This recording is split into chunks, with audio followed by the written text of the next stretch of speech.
Oumar Seck, secrétaire général de la Force nationale des enseignants pour le renouveau de l'éducation, la FNR. Le renouveau de l'éducation, comme dans toute activité humaine, il faudra revoir la méthode, revoir l'impact de l'activité et changer de stratégie s'il y a lieu pour avoir plus de rendement. Et c'est ce que nous souhaitons aussi dans le secteur de l'éducation, un secteur vieux de plus de 60 ans qui actuellement est éprouvé par les péripéties de la vie, les interférences sociologiques qui font que certains sont arrivés à se demander la question: est-ce que notre système est réellement efficace et efficient? Voilà toutes des questions que la FNR fait sienne pour les prendre en charge et apporter des solutions fiables et durables par rapport au constat. Soit de quitter le champ de la revendication plate pour inaugurer l'ère du syndicalisme de développement en essayant de nouer des partenariats et des conventions avec différents établissements du Sénégal, surtout des nationaux, pour apporter des solutions aux besoins socio-conjoncturels de nos militants. Cela, c'est vrai, le syndicat a vocation de revendiquer, de signer des protocoles, mais si dans un pays où peut-être on signe protocole et après une décennie demander à l'application du protocole, nous devons être beaucoup plus ingénieux que cela. Nous avons la capacité et les ressources humaines qu'il faut pour apporter des solutions fiables et durables pour répondre automatiquement aux besoins de nos militants. Et c'est ça. Oui, la femme, comme nous la concevons, nous, à la FNR, elle est à fêter, à féliciter, à honorer tous les jours de l'an. Mais le 8 mars est une date consacrée et dédiée à la femme au niveau international et dans toutes les structures du monde, on fête la femme. La FNR ne voudrait pas être en reste et c'est l'occasion pour nous aussi de joindre l'utile à l'agréable. Au lieu s'en tenir à la fête, nous avons aujourd'hui mis sur pied 2 organes du syndicat. C'est la LFR, la Ligue des enseignants, des femmes enseignantes pour le renouveau de l'éducation. Quel est l'apport de la femme dans ce renouveau de l'éducation que nous voulons mettre en branle? Et aussi la centrale d'achat Teranga Trading qui est en partenariat avec des entreprises de la place pour apporter des solutions aux besoins de nos militants. Oui, c'est la centrale d'achat qui était autant une coopérative d'habitat qui a été changée pour élargir l'éventail de possibilités de l'organe et on ne se limitera pas à l'immobilier, à l'acquisition de parcelles et à la construction de maisons, mais aussi dans l'acquisition de biens mobiliers, des appareils ménagères, dans la téléphonie, on fera dans toutes sortes d'activités propres et légales, licites, qui permettra à nos membres de satisfaire leurs besoins. La FNR fera face à ces défis. Oui, ça veut dire un enseignant de qualité, c'est un enseignant bien formé, certes, mais un enseignant qui a la quiétude et la tranquillité d'esprit qu'il faut pour exercer convenablement, l'épanouissement aussi, voilà, pour exercer convenablement son travail. Il y a un confort matériel, il y a aussi des besoins de standing et de conjoncture.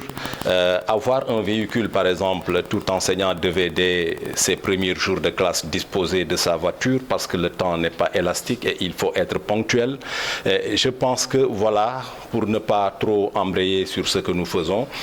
c'est des perspectives que nous avons avec la coopérative Teranga Trading, faciliter à nos militants l'acquisition de toits, l'acquisition de biens mobiliers et l'acquisition de véhicules, surtout, c'est nos ambitions. Adduna bi yépp di defee fête jigéen jigéen nag ñun dañu jàpp ni war nañ ko fête bés bu ne weer wu ne at bi waruñu ci choisir rek benn bis pour ni jagle ko femmes yi parce que ñoom tamit wax dëgg yàlla seen taxawaay ci kër gi seen taxawaay ci société bi ak surtout seen taxawaay ci école ba, je veux dire ci éducation, jàng ak jàngale, yar xale, lu am solo la. Ñu ñëwoon tey fii Thiès fête fi 8 mars bi, les responsables yi nga xam ne ñoo nekk ci yeneen région yi, Tivaouane, Mbour, jusqu'à Saint-Louis, ñu invité leen ñu ñëw tey ñu daje Thiès fii fêter la femme. yemuñu rek ci fêter, mais aussi dañoo taxawal ay kuréel yu am solo. Benn bi di la LFR, Ligue des femmes enseignantes pour le renouveau de l'éducation parce que dañu jàpp ni lu bees li FNR wala indi ci njàng mi ak njàngale mi jigéen moo ci war a jiitu te ñun gëm nañ ni le leadership féminin doon na lu ñu war a mën a capitaliser pour que loolu objectif ñu jot ko. am na aussi beneen organe bu ñuy tuddee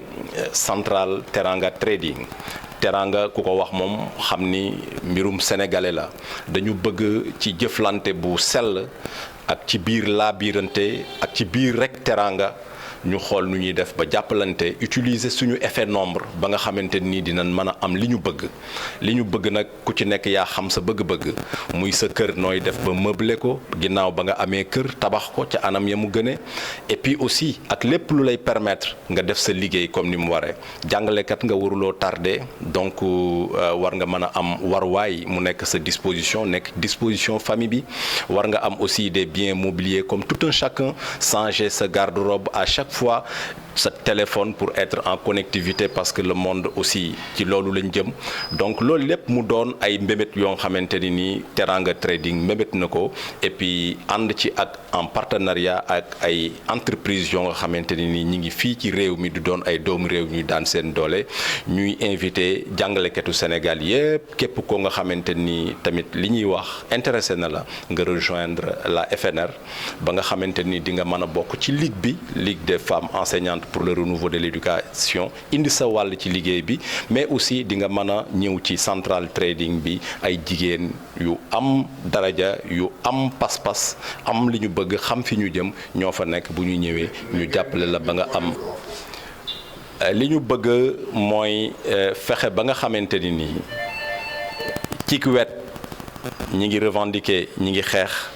mais aussi ci wet li ñu bëgg ñu jéem ko fajal suñu bopp d'abord ba nga xam ni état bi faj te war a fajal Sénégalais yépp seen ay bëgg-bëgg su yeexee ca paj ma ba tax yëngu-yëngu di am ñun ñu mën a indi ay solutions yu ñu teg ci kaw table bi parce que tamit xam nga Kelsen daf daan wax l'état c'est nous